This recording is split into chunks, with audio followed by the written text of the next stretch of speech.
Hola, bienvenidos al cuarto capítulo en el podcast en el que se le da lectura a la Constitución Política de Chile. Soy Sebastián Prada Colque, estudiante de Ingeniería Civil en Minas de la Universidad de Atacama. Y este podcast está enmarcado en lo que es la asignatura de legislación laboral dictada por la académica Leticia Campos. Bien, en el último capítulo, el capítulo tercero, habíamos quedado en el artículo 32, el cual describe las atribuciones especiales que tiene el presidente de la República. Y habíamos quedado también en el número 20, que se refería al cuidado de las recaudaciones de las rentas públicas y decretar la cuenta pública el 21 de mayo.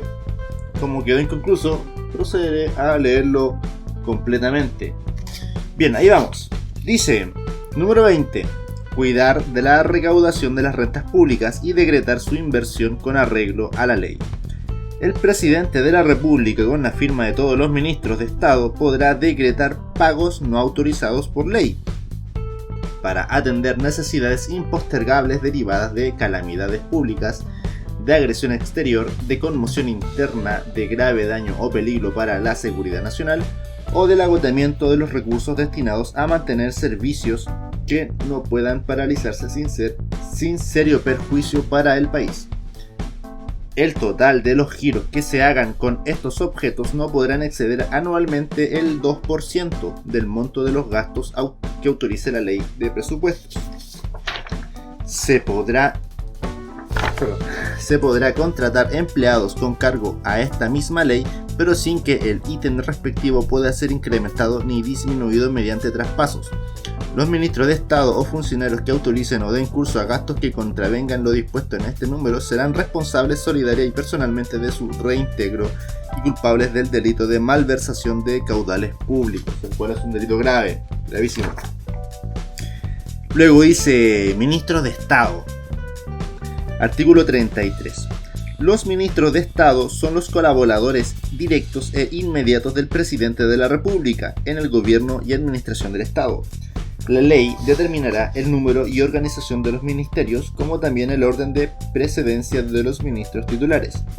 El presidente de la República podrá encomendar a uno o más ministros la coordinación de la labor que corresponde a los secretarios de Estado y las relaciones del gobierno con el Congreso Nacional. Artículo 34.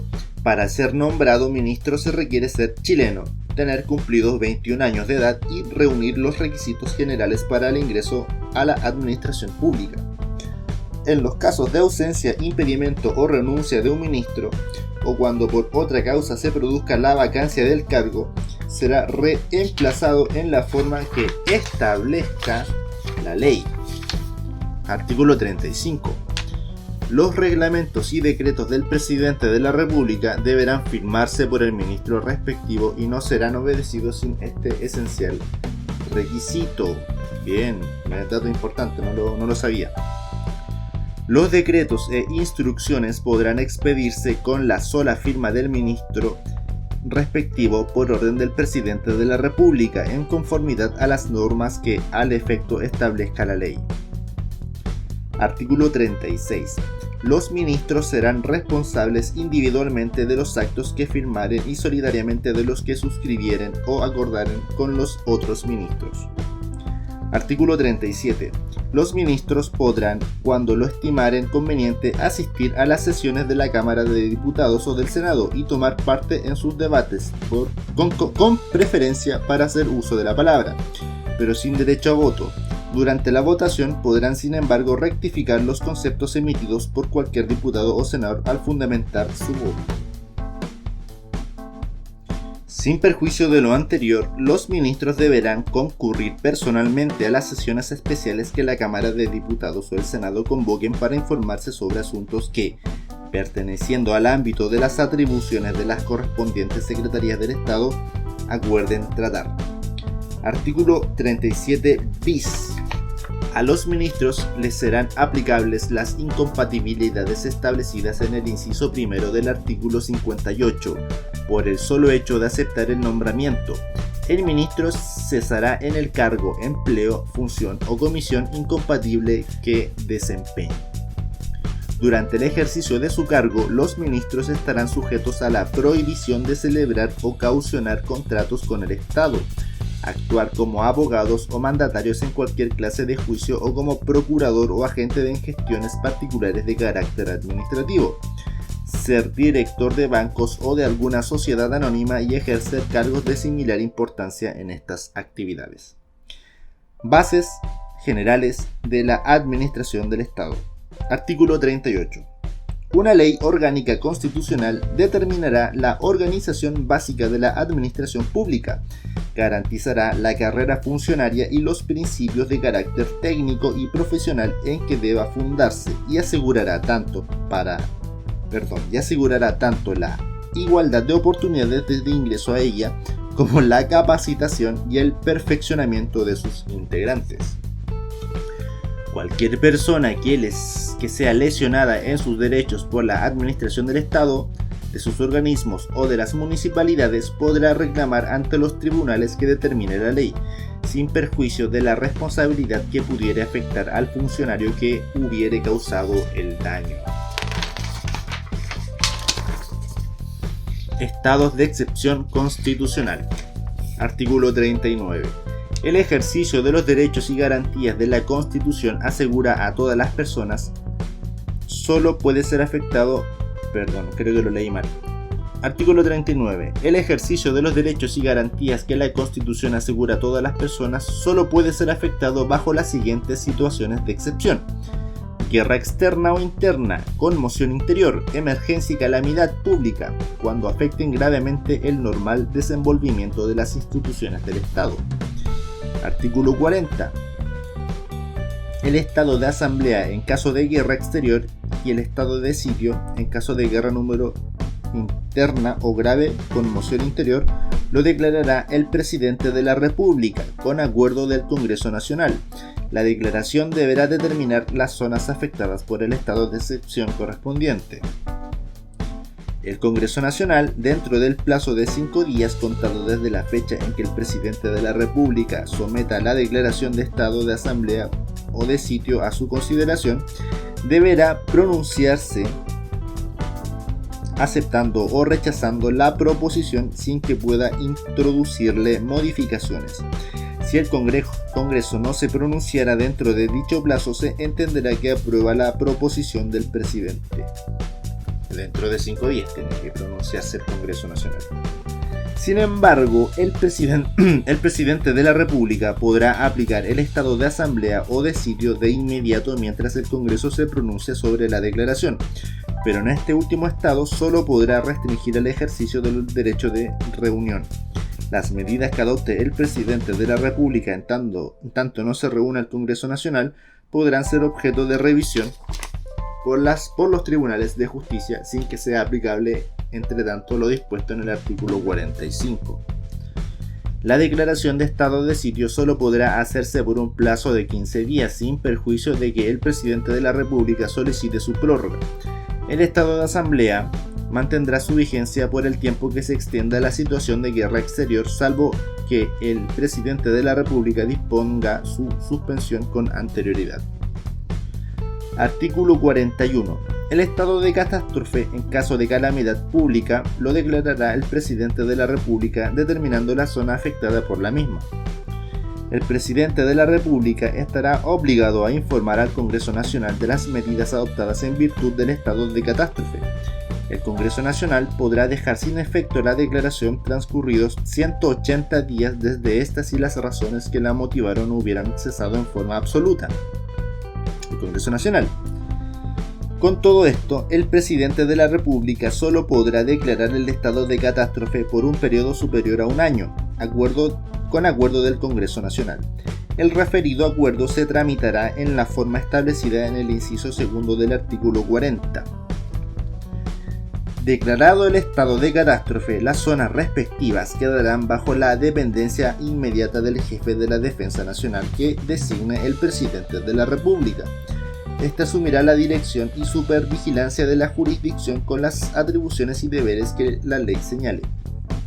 Artículo 42. El estado de emergencia en caso de grave alteración del orden público o de grave daño para la seguridad de la nación lo declarará el presidente de la República, determinando las zonas afectadas por dichas circunstancias. El estado de emergencia no podrá extenderse por más de 15 días, sin perjuicio que el presidente de la República pueda prorrogarlo por igual periodo. Sin embargo, para sucesivas prórrogas, el presidente requerirá siempre del acuerdo del Congreso Nacional. El referido acuerdo se tramitará en la forma establecida en el inciso segundo del artículo 40. Declarado el estado de emergencia, las zonas respectivas quedarán bajo la dependencia inmediata del jefe de la Defensa Nacional, que designe el presidente de la República. Este asumirá la dirección y supervigilancia de la jurisdicción con las atribuciones y deberes que la ley señale. El presidente de la República estará obligado a informar al Congreso Nacional de las medidas adoptadas en virtud del estado de emergencia. Artículo 43. Por la declaración del estado de asamblea, el presidente de la República queda facultado para suspender o restringir la libertad personal, el derecho de reunión y la libertad de trabajo. Podrá también restringir el ejercicio del derecho de asociación, interceptar, abrir o registrar documentos y toda clase de comunicaciones, disponer requisiciones de bienes y establecer limitaciones al ejercicio del derecho de propiedad. ¡Wow!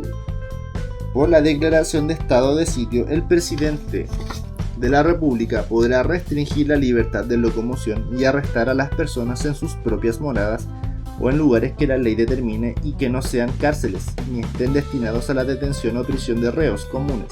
Podrá además suspender o restringir el ejercicio del derecho de reunión. Por la declaración del estado de catástrofe, el presidente de la República podrá restringir las libertades de locomoción y de reunión. Podrá asimismo disponer requisiciones de bienes, establecer limitaciones al ejercicio del derecho de propiedad y adoptar todas las medidas extraordinarias de carácter administrativo que sean necesarias para el pronto restablecimiento de la normalidad en la zona afectada.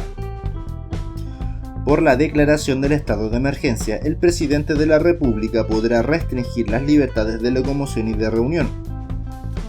Artículo 44. Una ley orgánica constitucional regulará los estados de excepción, así como su declaración y la aplicación de las medidas legales y administrativas que procediere a adoptar bajo aquellos. Dicha ley contemplará lo estrictamente necesario para el pronto restablecimiento de la normalidad constitucional y no podrá afectar las competencias y el funcionamiento de los órganos constitucionales ni los derechos e inmunidades de sus respectivos titulares. Las medidas que se adopten durante los estados de excepción no podrán bajo ninguna circunstancia prolongarse más allá de la vigencia de los mismos. Artículo 45. Los tribunales de justicia no podrán calificar los fundamentos ni las circunstancias de hecho invocados por la autoridad para decretar los estados de excepción sin perjuicio de lo dispuesto en el artículo 39. No obstante, respecto de las medidas particulares que afecten derechos constitucionales, siempre existirá la garantía de recurrir ante las autoridades judiciales a través de los recursos que le correspondan. Las requisiciones que se practiquen darán lugar a indemnizaciones en conformidad a la ley. También dará derecho a indemnización las limitaciones que se impongan al derecho de propiedad cuando importen privación de alguno de sus atributos o facultades esenciales y con ello se cause daño. Capítulo 5. Congreso Nacional. Artículo 46. El Congreso Nacional se compone de dos ramas, la Cámara de Diputados y el Senado. Ambas concurren a la formación de las leyes en conformidad a esta Constitución y tienen las demás atribuciones que ella establece. Composición y generación de la Cámara de Diputados y del Senado. Artículo 47. La Cámara de Diputados está integrada por 120 miembros elegidos en votación directa por los distritos electorales que establezca la ley orgánica constitucional respectiva. La Cámara de Diputados se renovará en su totalidad cada 4 años. Artículo 48. Para ser elegido diputado se requiere ser ciudadano con derecho a sufragio, tener cumplidos 21 años de edad, haber cursado la enseñanza media o equivalente y tener residencia en la región en que pertenece el distrito electoral correspondiente durante un plazo no inferior a 2 años contados atrás desde el día de la elección. Artículo 49. El Senado se compone de miembros elegidos en votación directa por circunscripciones senatoriales y en consideración a las regiones del país, cada una de las cuales constituirá a lo menos una circunscripción. La ley orgánica constitucional respectiva determinará el número de senadores, las circunscripciones senatoriales y la forma de elección. Los senadores durarán 8 años en su cargo y se renovarán alternadamente cada 4 años, y en la forma que determine la ley orgánica constitucional respectiva. Artículo 50. Para ser elegido senador se requiere ser ciudadano con derecho a sufragio, haber cursado la enseñanza media o equivalente y tener cumplidos 35 años de edad el día de la elección. Artículo 51. Se entenderá que los diputados tienen por ley el solo ministerio de ley, su residencia en la región correspondiente mientras se encuentren en el... No, pero esto lo leí bastante mal. Lo siento, a ver. Artículo 51. Se entenderá que los diputados tienen por el solo ministerio de ley su residencia en la región correspondiente mientras se encuentren en ejercicio de su cargo. No era tan relevante, la verdad. Bien, las elecciones de diputados y de senadores se efectuarán conjuntamente. Los parlamentarios podrán ser reelegidos en sus cargos. Las vacantes de diputados y las de senadores se proveerán con el ciudadano que señale el partido político al que pertenecía el parlamentario que produjo la vacante al momento de ser elegido. A ver, eso no lo entendí bien. Las vacantes de diputados y las de senadores se proveerán con el ciudadano que señale el partido político al que pertenecía el parlamentario que produjo la vacante al momento de ser elegido. O sea, si un diputado y un senador por algún motivo no ejerce su derecho o obligación de ser senador o diputado,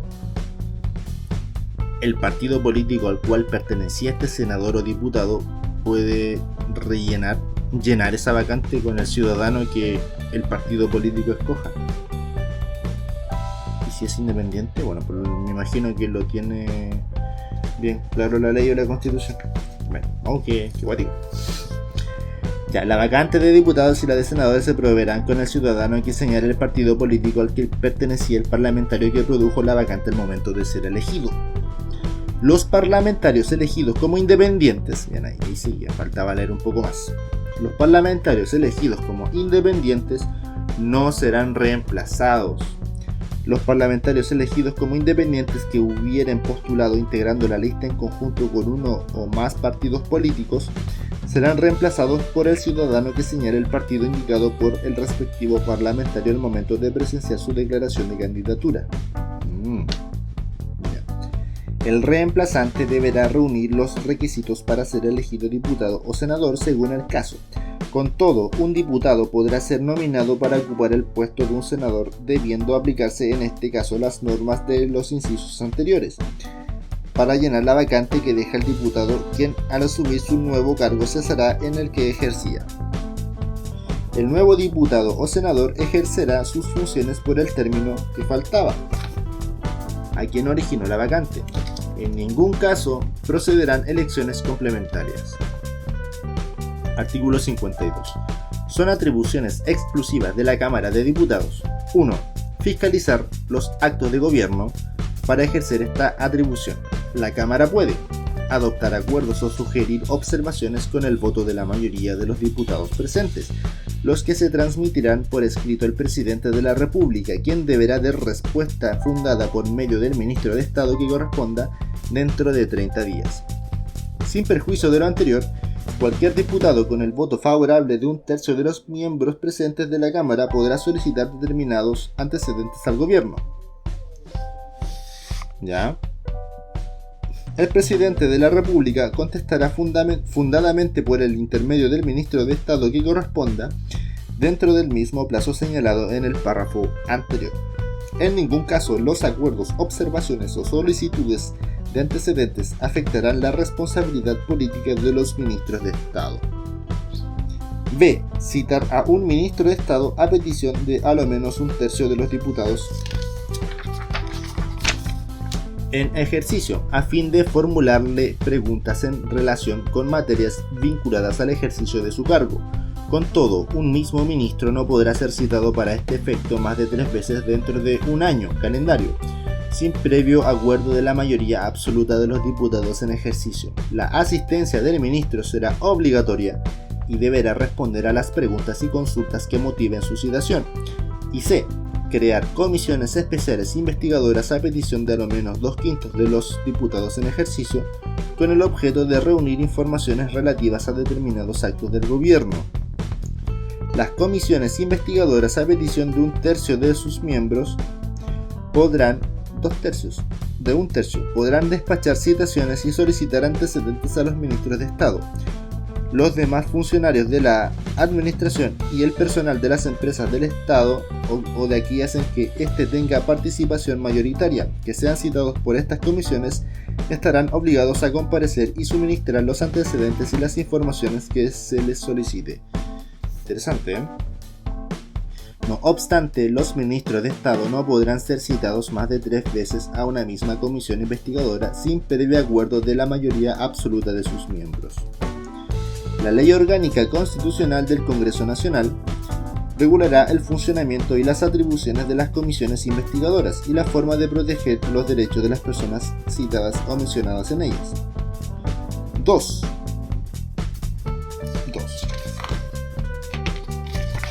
Permiso. 2. Dentro de las atribuciones exclusivas de la Cámara de Diputados. 2. Declarar si han o no lugar declarar si han o no lugar las acusaciones que no menos de 10 ni más de 20 votos de sus miembros formulen en contra de las siguientes personas: del presidente de la República, por actos de su administración que hayan comprometido gravemente el honor o la seguridad de la nación, o infringido abiertamente la Constitución o las leyes. Esta acusación podrá interponerse mientras el presidente esté en funciones y en los 6 meses siguientes a su expiración en el cargo. Durante este último tiempo no podrá ausentarse de la República sin acuerdo de la Cámara. B. De los ministros de Estado por haber comprometido gravemente el honor o la seguridad de la nación, por infringir la Constitución o las leyes o haber dejado estas sin ejecución, y por los delitos de traición, concusión y malversación de fondos públicos y soborno. C. De los magistrados de los tribunales superiores de justicia y del Contralor General de la República por notable abandono de sus deberes. D. De los generales o almirantes de las instituciones pertenecientes a las Fuerzas Armadas de la Defensa Nacional por haber comprometido gravemente el honor o la seguridad de la nación. E. De los intendentes, gobernadores y de la autoridad que ejerce el gobierno en los territorios especiales a que se refiere el artículo 126 bis, por infracción de la Constitución y por los delitos de traición, sedición, malversación de fondos públicos y concusión. La acusación se tramitará en conformidad a la Ley Orgánica Constitucional relativa al Congreso. Las acusaciones referidas en las letras B, C, D y E podrán interponerse mientras el afectado esté en funciones o en los 3 meses siguientes a la expiración de su cargo. Interpuesta la acusación, el afectado no podrá ausentarse del país sin permiso de la Cámara y no podrá hacerlo en caso alguno ni si la acusación ya estuviera aprobada por ella. Para declarar que ha lugar la acusación en contra del presidente de la República, se necesitará el voto de la mayoría de los diputados en ejercicio. En los demás casos se requerirá el de la mayoría de los diputados presentes y el acusado quedará suspendido en sus funciones desde el momento en que la Cámara declare que ha lugar la acusación. La suspensión cesará si el Senado desestimare la acusación o si no se pronunciare dentro de los 30 días siguientes. Bien. O sea, igual te pueden retener por querer. Wow. Atribuciones exclusivas del Senado. Artículo 53. Son atribuciones exclusivas del Senado conocer de las acusaciones que la Cámara de Diputados entable con el arreglo del artículo anterior. El Senado resolverá como jurado y se limitará a declarar si el acusado es o no culpable del delito, infracción o abuso de poder que se le imputa. La declaración de la culpabilidad deberá ser pronunciada por los 2/3 de los senadores en ejercicio cuando se trate de una acusación en contra del presidente de la República y por la mayoría de los senadores en el ejercicio en los demás casos. Por la declaración de culpabilidad queda el acusado destituido de su cargo y no podrá desempeñar ninguna función pública, sea o no de elección popular, por el término de 5 años. El funcionario declarado culpable será juzgado de acuerdo a las leyes por el tribunal competente, tanto para la aplicación de la pena señalada al delito si lo hubiere, cuanto para hacer efectiva la responsabilidad civil por los daños y perjuicios causados al Estado o a particulares. 2. Decidir si ha o no ha lugar la admisión de las acciones judiciales que cualquier persona pretenda iniciar en contra de algún ministro de Estado con motivo de los perjuicios que pueda haber sufrido injustamente por actos de este en el desempeño de su cargo. 3. Conocer las contiendas de competencia que se susciten entre las autoridades políticas o administrativas y los tribunales superiores de justicia. 4. Otorgar la rehabilitación de la ciudadanía en el caso del artículo 17, número 3 de esta Constitución. 5. Prestar o negar su consentimiento a los actos del presidente de la República en los casos en que la Constitución o la ley se lo requieran. Si el Senado no se pronunciare dentro de 30 días después de pedida la urgencia por el presidente de la República, se tendrá por otorgado su asentimiento. 6. Otorgar su acuerdo para que el presidente de la República pueda ausentarse del país por más de 30 días o en los últimos 90 días de su periodo. 7. Declarar la inhabilidad del presidente de la República o del presidente electo cuando un impedimento físico o mental lo inhabilite para el ejercicio de sus funciones. Y declarar asimismo cuando el presidente de la República haga dimisión de su cargo si los motivos que la originan son o no fundados y en consecuencia admitirla o desecharla. En ambos casos deberá oír previamente al Tribunal Constitucional. 8. Aprobar por la mayoría de sus miembros en ejercicio la declaración del Tribunal Constitucional a que se refiere la segunda parte del número 10 del artículo 93. 9. Aprobar en sesión especialmente convocada al efecto y con el voto conforme de los 2/3 de los senadores en ejercicio la designación de los ministros y fiscales judiciales de la Corte Suprema y del Fiscal Nacional. Y 10. Dar su dictamen al presidente de la República en los casos que éste lo solicite. El Senado, sus comisiones y sus demás órganos, incluidos los comités parlamentarios si lo hubiere, no podrán fiscalizar los actos del gobierno ni de las entidades de que él dependa, ni adoptar acuerdos que impliquen fiscalización. Atribuciones exclusivas del Congreso. Artículo 54. Son atribuciones del Congreso: 1. Aprobar o desechar los tratados internacionales que le presentare el presidente de la República antes de su ratificación. La aprobación de un tratado requerirá en cada Cámara de los quórum que corresponda en conformidad al artículo 66 y se someterá en lo pertinente a los trámites de una ley. El presidente de la República informará al Congreso sobre el contenido y el alcance del tratado, así como de las reservas que pretenda confirmar o formularle. El Congreso podrá sugerir la formulación de reservas y declaraciones interpretativas a un tratado internacional en el curso del trámite de su aprobación, siempre que ellas procedan de conformidad a lo previsto en el propio tratado o en las normas generales de derecho internacional. Las medidas que el presidente de la República adopte o los acuerdos que celebre para el cumplimiento de un tratado en vigor no requerirán de nueva aprobación del Congreso, a menos que se trate de materias propias de la ley. No requerirán de aprobación del Congreso los tratados celebrados por el presidente de la República en el ejercicio de su potestad reglamentaria. Las disposiciones de un tratado solo podrán ser derogadas, modificadas o suspendidas en la forma prevista en los propios tratados o de acuerdo a las normas generales de derecho internacional. Corresponde al presidente de la República la facultad exclusiva para denunciar un tratado o retirarse de él, para lo cual pedirá la opinión de ambas cámaras del Congreso, en el caso de tratados que hayan sido aprobados por este. Una vez que la denuncia o el retiro produzca sus efectos en conformidad a lo establecido en el tratado internacional, este dejará de tener efecto en el orden jurídico chileno. En el caso de la denuncia o el retiro de un tratado que fue aprobado por el Congreso, el presidente de la República deberá informar de ello a este dentro de los 15 días de efectuada la denuncia o el retiro. El retiro de una reserva que haya formulado el presidente de la República y que tuvo en consideración el Congreso Nacional al momento de aprobar un tratado requerirá previo acuerdo de este.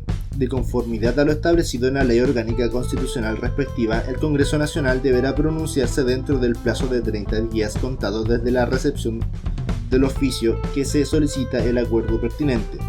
Si no se pronunciare dentro de este término, se tendrá por aprobado el retiro de la reserva.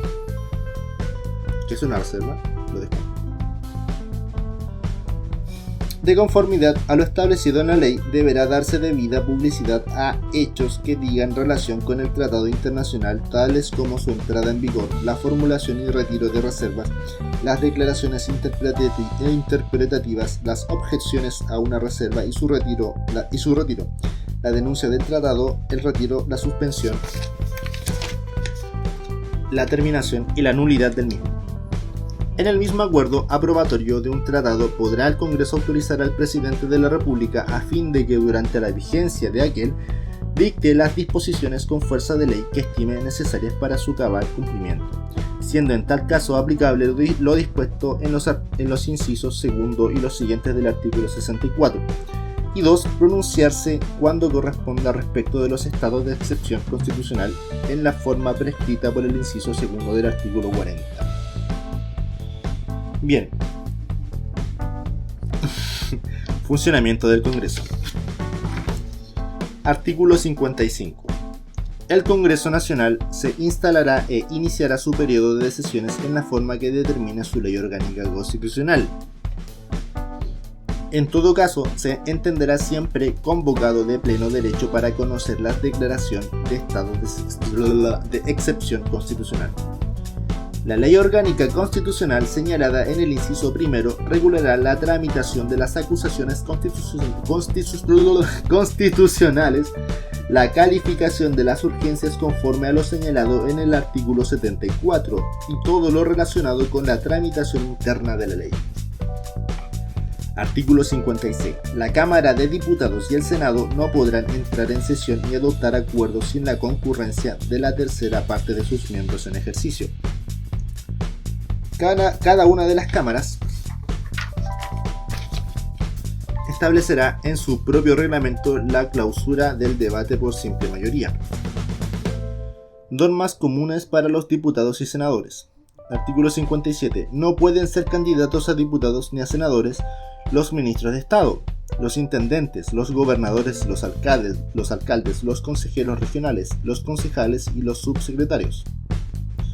Los miembros del Consejo del Banco Central, los magistrados de los Tribunales Superiores de Justicia y los jueces de letras, los miembros del Tribunal Constitucional, del Tribunal Calificador de Elecciones y de los Tribunales Electorales Regionales, el Contralor General de la República, las personas que se desempeñan en su cargo directo de naturaleza gremial o vecinal, las personas naturales y los gerentes o administradores de personas jurídicas que celebren o caucionen contratos con el Estado, el fiscal nacional, los fiscales regionales y los fiscales adjuntos del Ministerio Público y los comandantes en jefe del Ejército, de la Armada y de la Fuerza Aérea, el general director de Carabineros, el director general de la Policía de Investigaciones y los oficiales.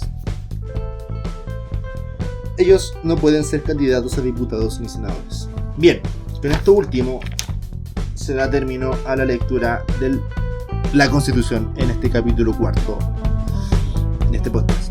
Espero que les sea de utilidad y nos vemos en el siguiente capítulo.